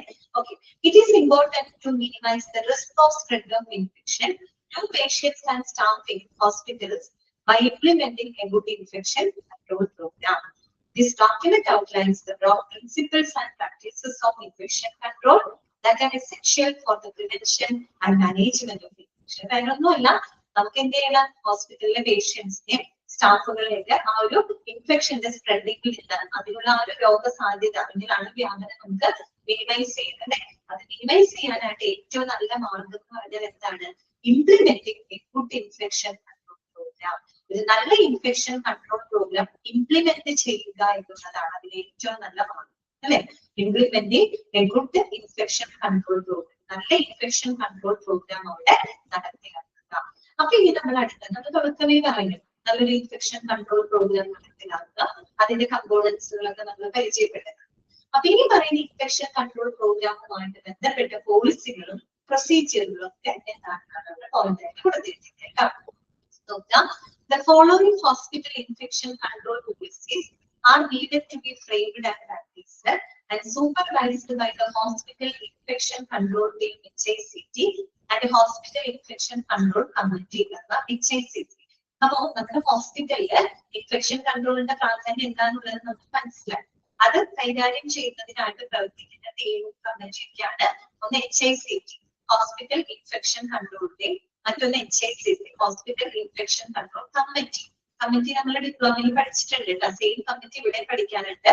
ഈ ഒരു കമ്മിറ്റിയും ടീമും ഒക്കെ ചേർന്നുണ്ട്. എന്തൊക്കെ ഈ ഒരു HICT ഹോസ്പിറ്റൽ ഇൻഫെക്ഷൻ കൺട്രോൾ ടീമും ഹോസ്പിറ്റൽ ഇൻഫെക്ഷൻ കൺട്രോൾ കമ്മിറ്റിയും അവർ പ്രാവർത്തികമാക്കേണ്ടത് അല്ലെങ്കിൽ അവർ ഫ്രെയിം ചെയ്യേണ്ട ഇൻഫെക്ഷൻ കൺട്രോൾ പോളിസികൾ എന്തൊക്കെയാണ് പഠിച്ചു വെക്കുന്നത് ഇമ്പോർട്ടന്റ് ആണ്. എന്തൊക്കെ പോളിസികളാണ് ഈ പറയുന്ന ഇൻഫെക്ഷൻ കൺട്രോൾ പ്രോഗ്രാമിനകത്ത് ഉൾപ്പെടുത്തേണ്ടത്? 6 പോയിന്റുകൾ അവിടെ കൊടുത്തിട്ടുണ്ട്. ഈ പറയുന്ന പോളിസികളൊക്കെ ആ ഒരു ഇൻഫെക്ഷൻ കൺട്രോൾ പ്രോഗ്രാമിൽ ഉണ്ടായിരിക്കണം. അത് ഉറപ്പുവരുത്തേണ്ടത് HICTയുടെ റെസ്പോൺസിബിലിറ്റി ആണ് കേട്ടോ. എന്തൊക്കെ പോളിസികളാണ് അത് പോയിന്റ് ആയിട്ട് തന്നെ പഠിച്ചാൽ മതി. ഒന്നെന്താണ്? Guidelines for prevention and control infections. Infections prevent ചെയ്യുന്നതിനും കൺട്രോൾ ചെയ്യുന്നതിനുമായിട്ടുള്ള മാർഗനിർദ്ദേശങ്ങൾ. Guidelines for prevention and control infections. രണ്ടെന്താണ്? ഡിസ്ഇൻഫെക്ഷൻ പോളിസി, അണുവിമുക്തമാക്കുന്നതിനുള്ള നയങ്ങൾ അതിന്റെ ഭാഗമാണ്. പിന്നെ ഐസൊലേഷൻ പോളിസി, ഐസൊലേഷൻ ആയിട്ടുള്ള പോളിസി. പിന്നെ policy for investigation of an outbreak of infection. Outbreak of infection എന്താണ്? Sudden increase in the spreading of infection. Infections പെട്ടെന്ന് ഒരു വർദ്ധിക്കുക. നമ്മൾ കൊറോണ ഉള്ള സമയത്ത് അങ്ങനെയായിരുന്നു അല്ലെ. ആദ്യം റിപ്പോർട്ടിൽ കുറവായിരുന്നു, പിന്നെ പെട്ടെന്ന് ഒരു ഇൻക്രീസ് ആയിരുന്നു, ഒരു ഔട്ട്ബ്രേക്ക് ആയിരുന്നു അല്ലെ. അപ്പൊ അങ്ങനെയുള്ള അത്തരത്തിലുള്ള ചില ഇൻഫെക്ഷൻസുകൾ കൃത്യമായിട്ട് ഇൻവെസ്റ്റിഗേറ്റ് ചെയ്ത് അതിനെ കൺട്രോൾ ചെയ്യുന്നതിന് ആവശ്യമായിട്ടുള്ള പോളിസികള്. പിന്നെ സർവെയിലൻസ് പോളിസി, മോണിറ്റർ ചെയ്യുന്നതിന് വേണ്ടിയിട്ടുള്ള പോളിസികൾ. പിന്നെ ആന്റി മൈക്രോബിയൽ പോളിസി, അതായത് ആന്റി മൈക്രോബിയൽ മൈക്രോബ്സ് അല്ലെ, പത്തോജൻസ്, ഈ രോഗാണുക്കളെ പ്രിവെന്റ് ചെയ്യുന്നതിനായിട്ടുള്ള പോളിസികള്. ഈ പറയുന്ന എല്ലാ പോളിസികളും നമ്മൾ ഇതിനകത്ത് ഉൾപ്പെടുത്തിയിരിക്കണം. Infection control hospital infection control പ്രോഗ്രാമിനകത്ത് ഉൾപ്പെടുത്തിയിരിക്കണം. ഓക്കെ, എന്തൊക്കെയാണ്? Guidelines for prevention and control infection, disinfection policy. അതെ, ഓരോന്നിനും നമ്മൾ പ്രത്യേകം പോളിസികൾ അവിടെ പറയുന്നുണ്ട്. അത് guidelines for prevention and control infection, പിന്നെ ഡിസ്ഇൻഫെക്ഷൻ പോളിസി, ഐസൊലേഷൻ ആയിട്ടുള്ള പോളിസികള്, പിന്നെ ഔട്ട്ബ്രേക്ക് ഓഫ് ഇൻഫെക്ഷൻ, അതായത് സഡൻ ഇൻക്രീസ് ഇൻ ഇൻഫെക്ഷനില് അങ്ങനെയുള്ള ഇൻഫെക്ഷൻസിന്റെ ഇൻവെസ്റ്റിഗേറ്റ് ചെയ്യാനുള്ള പോളിസികള്, പിന്നെ സർവെയിലൻസ് പോളിസികള്, കറക്റ്റ് ആയിട്ട് ഇൻഫെക്ഷൻ സ്പ്രെഡ് ചെയ്യുമ്പോൾ അത് ട്രാക്ക് ചെയ്യുക അല്ലെ, അത് സർവെയിലൻസ് മീൻസ് മോണിറ്ററിംഗ് ആണ്. മോണിറ്ററിംഗിനായിട്ടുള്ള പോളിസികള്, പിന്നെ ആന്റി മൈക്രോബിയൽ പോളിസികൾ എല്ലാം തന്നെ ഈ ഒരു പ്രോഗ്രാമിന്റെ ഉൾപ്പെടുത്തേണ്ട കാര്യങ്ങളാണ്. ഓക്കെ, എന്തൊക്കെ പോളിസികളാണെന്ന് നോട്ട് ചെയ്ത് വെക്കാം കേട്ടോ. ഇനി അടുത്തത് എന്താണ്? The overall aim of this document is to provide the evidence-based information in the prevention and control of infection. അപ്പൊ നമ്മൾ ഇങ്ങനെയുള്ള പോളിസികളൊക്കെ ഈ ഒരു കൺട്രോൾ ഇൻഫെക്ഷൻ കൺട്രോൾ പ്രോഗ്രാമിൽ ഉൾപ്പെടുത്തുന്നതിന്റെ ലക്ഷ്യം എന്താണ്? എവിഡൻസ് ബേസ്ഡ് ആയിട്ടുള്ള ഒരു പ്രിവെൻഷൻ കൊടുക്കുക. അതായത് നമുക്ക് സയന്റിഫിക്കലി പ്രൂവൺ ആയിട്ടുള്ള, സയന്റിഫിക്കലി തെളിയിക്കപ്പെട്ടിട്ടുള്ള മാർഗങ്ങൾ ഉപയോഗിച്ചുകൊണ്ട് ഇൻഫെക്ഷൻ കൺട്രോൾ ചെയ്യാനുള്ള അങ്ങനെയുള്ള കാര്യങ്ങളാണ് നമ്മൾ ആ ഡോക്യുമെന്റിനകത്ത് കൊടുക്കുന്നത്. നമ്മള് വെറുതെ ഒരു പോളിസി ഇൻട്രൊഡ്യൂസ് ചെയ്യുന്നതല്ല, കൃത്യമായിട്ട് ആ പോളിസികൾ നമ്മൾ നടപ്പിലാക്കി സയന്റിഫിക്കലി പ്രൂവൺ ആയിട്ടുള്ള എവിഡൻസ് ബേസ്ഡ് ആയിട്ടുള്ള ഇൻഫർമേഷൻസ് അല്ലെ, അങ്ങനെയുള്ള ഇൻഫർമേഷൻസ് ആണ് നമ്മൾ ഇത്തരം ഡോക്യുമെന്റിനകത്ത് ഉൾപ്പെടുത്തുന്നത് കേട്ടോ. It is relevant to all staff including doctors, nurses, other clinical professionals and managers working in the hospital. പിന്നെ ഈ ഒരു ഇൻഫെക്ഷൻ കൺട്രോൾ പ്രോഗ്രാം എന്ന് പറഞ്ഞാൽ അത് എല്ലാവരും അതിന്റെ ഭാഗമാണ്, എല്ലാവർക്കും അത് ബാധകമാണ്. ഡോക്ടേഴ്സ് ആയിക്കോട്ടെ, നഴ്സസ് ആയിക്കോട്ടെ, മറ്റു ക്ലിനിക്കൽ പ്രൊഫഷണൽസ് ആയിക്കോട്ടെ, മാനേജേഴ്സ് ആയിക്കോട്ടെ, എല്ലാവർക്കും ഈ പറയുന്ന പ്രോഗ്രാമിന്റെ ഭാഗമാണ്. ഈ പറയുന്ന എല്ലാ പോളിസികളും നമുക്ക് എല്ലാവർക്കും ബാധകമാണ്. Okay, clear? അപ്പോ this document will be updated as and when ആവശ്യമുള്ള സമയത്ത് മാൻഡേറ്ററി ആണ് നമ്മൾ ഈ പറയുന്ന ഡോക്യുമെന്റിന്റെ അപ്ഡേഷൻസ് നടത്തണം അല്ലെ. ചില പുതിയ പോളിസികൾ ഇൻട്രൊഡ്യൂസ് ചെയ്യേണ്ടി വന്നു കഴിഞ്ഞാൽ അത് ഇൻട്രൊഡ്യൂസ് ചെയ്യണം. പഴയ ഔട്ട്ഡേറ്റഡ് ആയിട്ടുള്ള പോളിസി അത് എടുത്തു മാറ്റണം. പുതിയ പുതിയ കാര്യങ്ങൾ നമ്മൾ അതിലേക്ക് അപ്ഡേറ്റ് ചെയ്തുകൊണ്ടേയിരിക്കണം അല്ലെ. Prevention of HSC-AI in patients is a concern of each person in the facility and is the responsibility for establishing and maintaining infection prevention and control and its monitoring, surveillance, reporting, research and education. വേറൊന്നുമല്ല, നമ്മുടെ ഒരു health care സെറ്റിംഗില് ഇത്തരത്തിലുള്ള ഈ nosocomial infection ഉണ്ട്, health care associated ആയിട്ടുള്ള ഇൻഫെക്ഷനെ prevent ചെയ്യുക എന്ന് പറയുന്നത് ആ ഒരു ഹോസ്പിറ്റലിൽ വർക്ക് ചെയ്യുന്ന ഓരോ സ്റ്റാഫിനെ സംബന്ധിച്ചും ഏറ്റവും ചാലഞ്ചിങ് ആയിട്ടുള്ളതാണ്. അവരുടെ മുമ്പിലുള്ള ഏറ്റവും വലിയൊരു ചാലഞ്ചാണ് മറ്റുള്ള അസുഖങ്ങളായിട്ട് വരുന്ന പേഷ്യൻസിനെ ചികിത്സിക്കുക എന്നതിനേക്കാൾ ഉപരി ഹോസ്പിറ്റൽ അസോസിയേറ്റഡ് ആയിട്ട് വരുന്ന ഇൻഫെക്ഷൻസ് ആണ് ഏറ്റവും ചാലഞ്ചിങ് ആയിട്ടുള്ളത്. അപ്പോ കൃത്യമായിട്ടുള്ള ഇൻഫെക്ഷൻ പ്രിവെൻഷനിലൂടെ, കൺട്രോളിങ്ങിലൂടെ, മോണിറ്ററിങ്ങിലൂടെ, അതുപോലെ റിപ്പോർട്ടിങ്ങിലൂടെ, അതുമായിട്ട് ബന്ധപ്പെട്ട റിസർച്ചും അവയർനെസ് ഒക്കെ കൊടുക്കുന്നതിലൂടെ നമുക്ക് എന്ത് ചെയ്യാൻ പറ്റും? ഹോസ്പിറ്റൽ അക്വൈർഡ് ഇൻഫെക്ഷൻസിനെ പ്രിവെന്റ് ചെയ്യാനായിട്ട് പറ്റും. അത് എന്ന് പറയുന്നത് ആരുടെ റെസ്പോൺസിബിലിറ്റി ആണ്? നമ്മൾ ഈ പറയുന്ന ഇൻഫെക്ഷൻ കൺട്രോൾ കമ്മിറ്റിയുടെയും അതുപോലെ ഇൻഫെക്ഷൻ കൺട്രോൾ ടീമിന്റെയൊക്കെ റെസ്പോൺസിബിലിറ്റിയുടെ ഭാഗമാണ്. ഓക്കെ, ക്ലിയർ ആണല്ലോ. നെക്സ്റ്റ് വരുന്നതാണ് ഇൻഫെക്ഷൻ കൺട്രോൾ കമ്മിറ്റി. ഈ കമ്മിറ്റിയെ പറ്റി പുതിയതായിട്ട് കേൾക്കുന്നതല്ല, നമ്മുടെ ഡിപ്ലോമയില് മറ്റേ ഹോസ്പിറ്റൽ അക്വൈർഡ് ഇൻഫെക്ഷൻ പഠിച്ചില്ലേ, സെയിം കാര്യങ്ങൾ തന്നെയാണ് അവിടെ പറയുന്നത് കേട്ടോ. അപ്പൊ നമുക്കത് വായിക്കാം, കൂടുതൽ എക്സ്പ്ലനേഷൻ ആവശ്യമില്ല എന്ന് തോന്നുന്നു. ഇൻഫെക്ഷൻ കൺട്രോൾ കമ്മിറ്റി അല്ലെ, എന്താണ് ഇൻഫെക്ഷൻ കൺട്രോൾ കമ്മിറ്റിയുടെ പ്രാധാന്യം എന്താണ്? The committee is an integral feature of the patient safety program of the health care facility. നമ്മുടെ ഹോസ്പിറ്റലിന്റെ പേഷ്യന്റിന്റെ ഹെൽത്ത് കെയർ ഫെസിലിറ്റിയുടെ സേഫ്റ്റി പ്രോഗ്രാമിന്റെ ഏറ്റവും പ്രധാനപ്പെട്ട ഒരു ഫീച്ചർ ആയിട്ട് നമ്മൾ പറയുന്ന ഒന്നാണ് ഇൻഫെക്ഷൻ കൺട്രോൾ കമ്മിറ്റി, HICC ആണ് കേട്ടോ. Okay, hospital infection control committee and is liable for founding and managing infection prevention and control, monitoring, surveillance, reporting, research and education. അത് അണ്ടർലൈൻ ചെയ്തു വെച്ചേ. കമ്മിറ്റിയുടെ റെസ്പോൺസിബിലിറ്റി ആണ് പറയുന്നത്. എന്തൊക്കെയാണ്? They are responsible for ഇതിനൊക്കെയാണ് managing infection prevention and control. Infection prevention control manage ചെയ്യാം, it's monitoring, ഇൻഫെക്ഷനെ കറക്റ്റ് ആയിട്ട് മോണിറ്റർ ചെയ്യാം, സർവൈലൻസ് കറക്റ്റ് ആയിട്ട് ട്രാക്ക് ചെയ്യാം, റിപ്പോർട്ട് ചെയ്യാം, അതിനെപ്പറ്റി റിസർച്ച് ചെയ്യാം, അതുമായിട്ട് ബന്ധപ്പെട്ട എഡ്യൂക്കേഷൻ അവയർനെസ് കൊടുക്കുക എന്നുള്ളതൊക്കെ ഈ ഒരു കമ്മിറ്റിയുടെ റെസ്പോൺസിബിലിറ്റി ആണ്. Okay, this committee should include wider representation from all relevant disciplines or departments. നമുക്കറിയാവുന്ന ഒരു കാര്യമാണ് കേട്ടോ. അതായത് ഈ ഒരു കമ്മിറ്റി എന്ന് പറഞ്ഞാൽ ആ ഒരു കമ്മിറ്റിയിലെ ആ ഒരു ഹോസ്പിറ്റലിലെ എല്ലാ ഡിപ്പാർട്ട്മെന്റുകളിലെയും ആളുകൾ ഈ പറയുന്ന കമ്മിറ്റിയുടെ അംഗങ്ങളായിരിക്കും. ശരിക്കും പറഞ്ഞാൽ ഏതെങ്കിലും ഒരു പെർട്ടിക്കുലർ വിഭാഗം മാത്രമല്ല, ഒരു എന്തെങ്കിലും ഹോസ്പിറ്റലിലെ എല്ലാ റെപ്രസെന്റേറ്റീവ്സുകളും ഈ ഒരു കമ്മിറ്റിയുടെ അംഗങ്ങളായിരിക്കും, കമ്മിറ്റിയുടെ ഒരു ഭാഗമാണ്. ശരിക്കും പറഞ്ഞാൽ ഇന്ത്യൻ ഹോസ്പിറ്റൽ ഒരുമിച്ച് നിന്നുകൊണ്ടാണ് ഇൻഫെക്ഷൻ കൺട്രോൾ ചെയ്യുന്നത് കേട്ടോ. The committee has one elected chairperson who is the hospital administrator or a person who has direct access to the head of the hospital. അപ്പൊ ഏതൊരു കമ്മിറ്റി എടുക്കുകയാണെങ്കിൽ അതിനൊരു ചെയർമാൻ ഉണ്ടാവും, സെക്രട്ടറി ഉണ്ടാവും എന്നുള്ളത് നമുക്കറിയാം. അപ്പൊ ഈ ഒരു കമ്മിറ്റിയുടെ ചെയർപേഴ്സൺ ആരാണ്? ചെയർപേഴ്സൺ എന്ന് പറയുന്നത് ഹോസ്പിറ്റൽ അഡ്മിനിസ്ട്രേറ്റർ അല്ലെങ്കിൽ ഹെഡ് ഓഫ് ദ ഹോസ്പിറ്റലുമായിട്ട് ഡയറക്റ്റ് ആക്സസ് ഉള്ള ഏതെങ്കിലും ഒരു വ്യക്തി. ഏതെങ്കിലും ഒരു വ്യക്തി എന്ന് വെച്ചാൽ ഹോസ്പിറ്റൽ അഡ്മിനിസ്ട്രേറ്റർ ആണ്. നമ്മൾ പറയില്ലേ ഹോസ്പിറ്റലിന്റെ ഹെഡ് എന്ന് പറയുമ്പോൾ ശരിക്കും നമ്മൾ നോക്കുകയാണെങ്കിൽ ചീഫ് എക്സിക്യൂട്ടീവ് ഓഫീസേഴ്സ് ആണ് അല്ലെ, CEO. അവരിതൊക്കെ പറയുമ്പോൾ അഡ്മിനിസ്ട്രേഷന്റെ തന്നെ ഏറ്റവും ടോപ്പ് ലെവൽ അഡ്മിനിസ്ട്രേറ്റർ ആണ് ഈ പറയുന്ന ചീഫ് എക്സിക്യൂട്ടീവ് ഓഫീസർ എന്നൊക്കെ പറയുന്നത് കേട്ടോ. അപ്പൊ ഒക്കെ വെക്കാൻ ചെയർപേഴ്സൺ, ഹോസ്പിറ്റൽ അഡ്മിനിസ്ട്രേറ്റർ അല്ലെങ്കിൽ നമ്മുടെ ഹോസ്പിറ്റലിന്റെ ഹെഡുമായിട്ട് ഡയറക്റ്റ് ആക്സസ് ഉള്ള ഒരു വ്യക്തി. ഓക്കെ, അങ്ങനെയുള്ളവരായിരിക്കും. സ്ട്രക്ചർ നോക്കിയേ, സ്ട്രക്ചർ നമ്മൾ പഠിച്ചതാണ് കേട്ടോ. ഡിപ്ലോമയിൽ പഠിച്ചില്ലേ, സെയിം കാര്യം തന്നെയാണ്. അവിടെ ടേബിൾ ആയിരുന്നു, ടേബിൾ പഠിച്ചിട്ടില്ല, സെയിം കണ്ടന്റ് തന്നെയാണ്, അത് പഠിച്ചു വെക്കണം കേട്ടോ. കമ്മിറ്റിയുടെ ചെയർപേഴ്സൺ ആരാണ് ചോദിക്കാം. Chairperson of the infection control committee ആരാണ്? Head of the institution, head of the institution. പിന്നെ സെക്രട്ടറി ഉണ്ടാവും കമ്മിറ്റിക്ക് അല്ലെ. സെക്രട്ടറി ആരാണ്? Senior microbiologist. ആരാണ്? Senior microbiologist. ഓക്കെ, സെക്രട്ടറിയും ചെയർപേഴ്സൺ ഒക്കെ നിർബന്ധമായിട്ട് ഏത് കമ്മിറ്റി പഠിക്കുമ്പോഴും ചെയർപേഴ്സൺ സെക്രട്ടറിയെ നോട്ട് ചെയ്ത് കേട്ടോ. ചെയർപേഴ്സൺ ആരാണ്? Head of the institution. Secretary ആരാണ്? Senior microbiologist.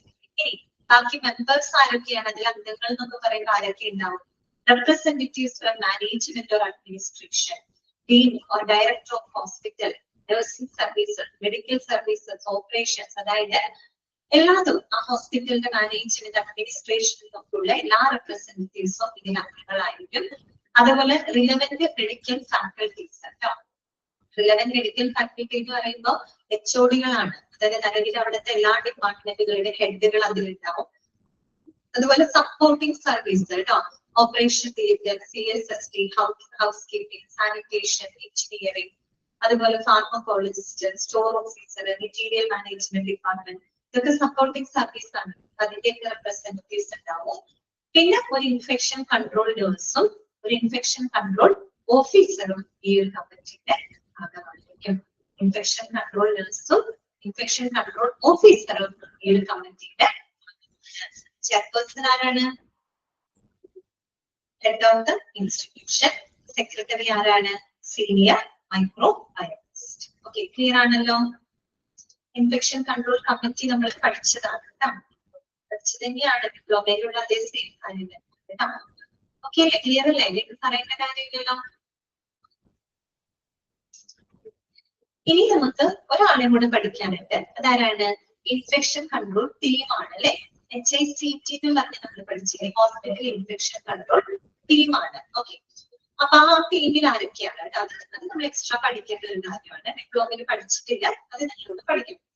നോക്കാം. Infection control team should comprise at minimum an infection control officer. ആരൊക്കെ ഉണ്ടാവും? ഒരു ഇൻഫെക്ഷൻ കൺട്രോൾ ഓഫീസർ ഉണ്ടായിരിക്കും. ഓഫീസർ എവിടെയുണ്ട്? കമ്മിറ്റിയിലുണ്ട്, ടീമിലുണ്ട്. Okay, infection control officer. പിന്നെ പറയുന്നത് എ മൈക്രോബയോളജിസ്റ്റ്. ബ്രാക്കറ്റിൽ പറയുന്നുണ്ട് if infection control officer is not a microbiologist. സാധാരണ രീതിയിൽ നമ്മൾ കമ്മിറ്റി ഈ ടീമിനകത്ത് ഒരു ഇൻഫെക്ഷൻ കൺട്രോൾ ഓഫീസർ ഉണ്ടാവുന്നതാണ്. ഈ ഓഫീസർ ഓൾറെഡി ഒരു മൈക്രോബയോളജിസ്റ്റ് ആണെന്ന് വിചാരിക്കാം. എന്തെങ്കിലും മൈക്രോബയോളജിയിൽ എങ്ങാനും സ്പെഷ്യലൈസ്ഡ് ആയിട്ടുള്ള ഒരു വ്യക്തിയാണെങ്കിൽ പിന്നീട് ഒരു എക്സ്ട്രാ മൈക്രോബയോളജിസ്റ്റിനെ ആ ഒരു ടീമിൽ ഉൾപ്പെടുത്തേണ്ട കാര്യം. അങ്ങനെ ഇല്ലാന്നുണ്ടെങ്കിൽ നമ്മളൊരു മൈക്രോബയോളജിസ്റ്റ് അതിന്റെ ആ ഒരു ടീമിൽ ഉണ്ടായിരിക്കണം. പറഞ്ഞ് മനസ്സിലായോ?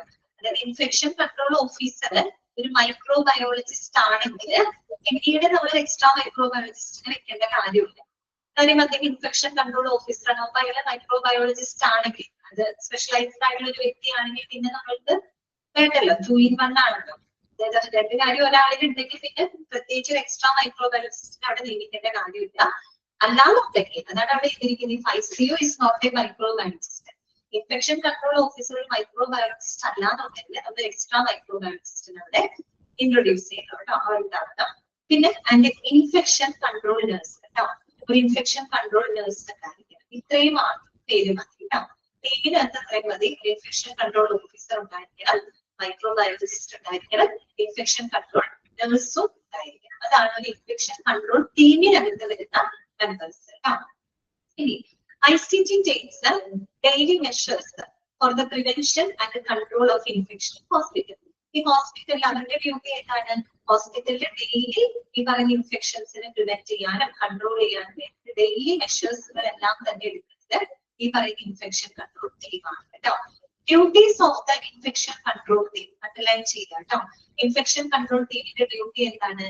Develop a manual of policies and procedures for aseptic isolation and antiseptic method കേട്ടോ. നമ്മൾ മുന്നേ പഠിച്ച ആസെപ്റ്റിക് ഐസൊലേഷൻ ആന്റിസെപ്റ്റിക് മെത്തേഡുകൾക്കായിട്ടുള്ള മാനുവൽ ആയിട്ടുള്ള പോളിസികളും പ്രൊസീജിയറുകളും ഒക്കെ ഡെവലപ്പ് ചെയ്യേണ്ട റെസ്പോൺസിബിലിറ്റി ആർക്കാണ്? Infection control team. ഓക്കെ, അതായത് നമ്മൾ കുറെ ഇൻഫെക്ഷൻ കൺട്രോൾ മെത്തേഡുകളൊക്കെ പഠിച്ചില്ല, ആസെപ്റ്റിക് ടെക്നിക്, ഐസൊലേഷൻ, ആന്റിസെപ്റ്റിക് മെത്തേഡ് ഒക്കെ. അപ്പൊ അതിനാവശ്യമായിട്ടുള്ള മാനുവൽ ആയിട്ടുള്ള പോളിസികളും പ്രൊസീജിയറുകളൊക്കെ ഡെവലപ്പ് ചെയ്യുന്നത് ഇൻഫെക്ഷൻ കൺട്രോൾ ടീമിന്റെ ഡ്യൂട്ടിയാണ്. കൂടാതെ ഹോസ്പിറ്റലിലെ ദൈനംദിന പറയുന്ന ഇൻഫെക്ഷൻ കൺട്രോൾ പ്രിവെൻഷൻ ഒക്കെ ചെയ്യുന്നത് ആദ്യം തന്നെയാണ് ഈ ഒരു ഇൻഫെക്ഷൻ കൺട്രോൾ ടീമാണ്. ഓക്കെ, ക്ലിയർ ആണല്ലോ? നെക്സ്റ്റ് വരുന്നത് സ്റ്റെപ്സ് ഓഫ് ഇൻഫെക്ഷൻ കൺട്രോൾ കേട്ടോ. ഇൻഫെക്ഷൻ കൺട്രോളിനായിട്ടുള്ള സ്റ്റെപ്സുകൾ എന്തൊക്കെയാണ്?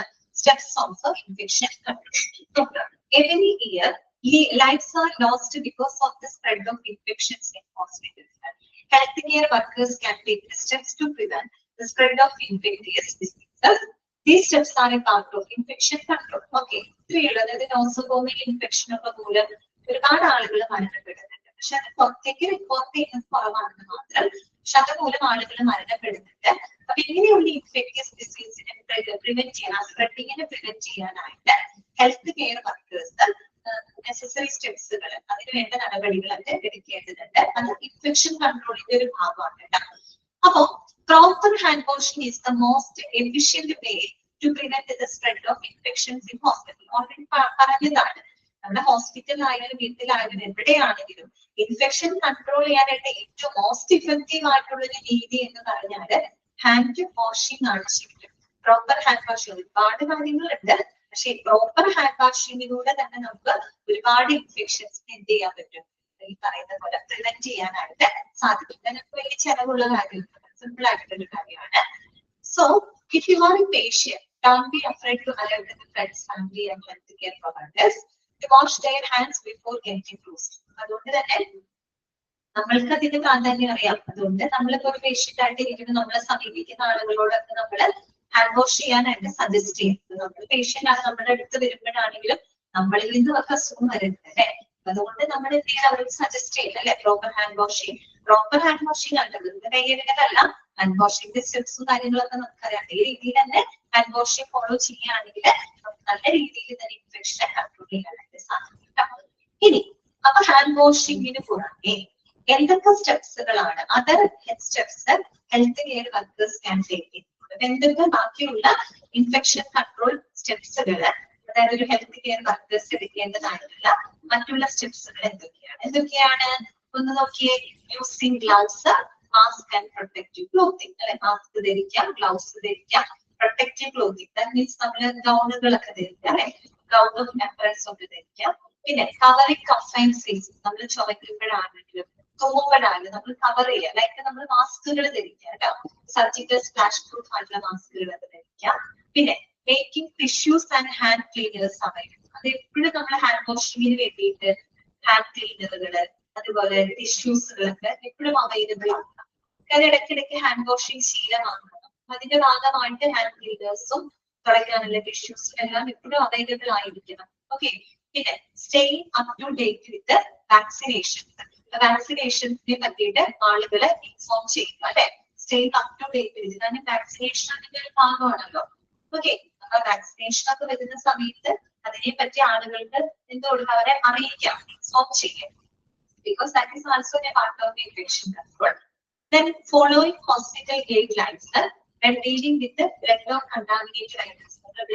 Blood പോലെയുള്ള contaminated items കളൊക്കെ കൈകാര്യം ചെയ്യുമ്പോൾ കൃത്യമായിട്ടുള്ള ഹോസ്പിറ്റലിന്റെ മാർഗനിർദ്ദേശങ്ങൾ പാലിക്കാം അല്ലെ. അതായത് നമ്മൾ ലബോറട്ടറി പഠിക്കുന്ന, റേഡിയോളജി പഠിക്കുന്ന എല്ലാ ഹാൻഡിൽ ചെയ്ത് നമ്മൾ എടുക്കേണ്ട ചില പ്രിക്കോഷൻസുകൾ അല്ലെ.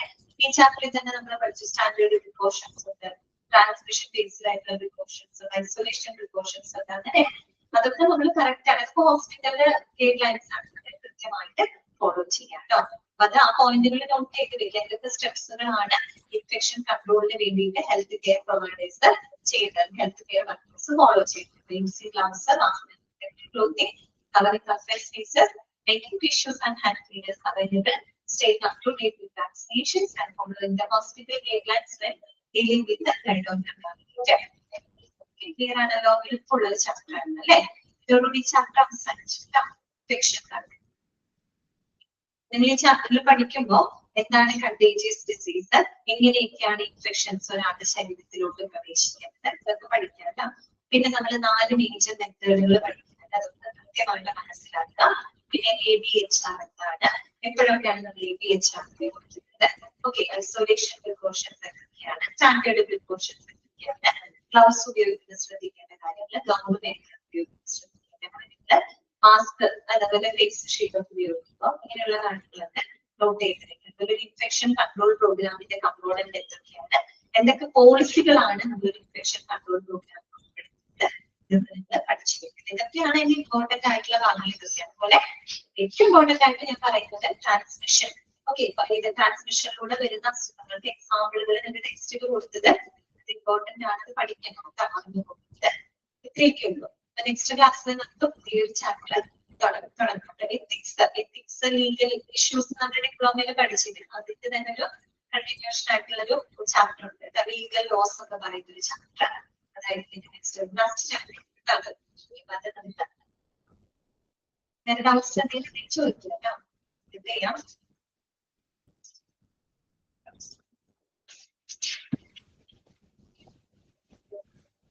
നമ്മുടെ ക്ലാസ് കഴിഞ്ഞിട്ട് കേട്ടോ. ക്ലാസ്